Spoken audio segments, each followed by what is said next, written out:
As we walk through this life, we sometimes encounter things we can't explain. We catch glimpses of people and things long past, things you aren't sure if you saw them or not. Just because you can deny the existence of ghosts and haunted places doesn't mean they don't exist. As Halloween season approaches, many people's minds turn to ghosts, goblins, and things that go bump in the night.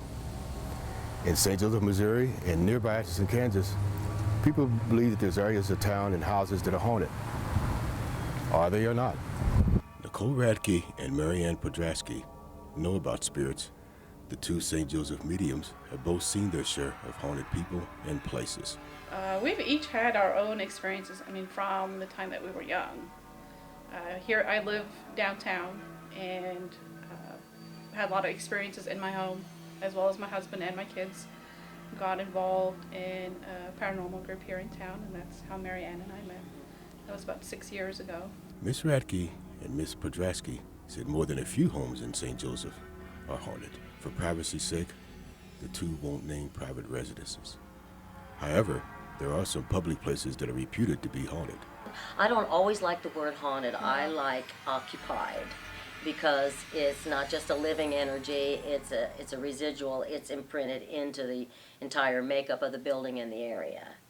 And famous places, like the Sallie House, and The there's courthouse has stuff. Yes, that's true. And typically it's places where there's been a lot more emotional stuff go on. If you think about like the hospital or the asylum or the courthouse, there's lots of emotions and feelings go on, and all those things contribute to... It leaves an imprint. Atchison is known as the most haunted town in Kansas. There have been books written and TV specials on the haunts in this town. The Atchison Area Chamber of Commerce even holds a haunted Atchison trolley tour every October. Angela Parker, tourism coordinator for the Atchison Chamber, said the town's reputation comes from its history. We were formed, we're back in it when we were 20,000 strong here with the railroad. We had steamship travel, we had stagecoach, we had railroad here, and it was just, a lot of people explain it to me that it's a portal. It was a scene of a lot of activity.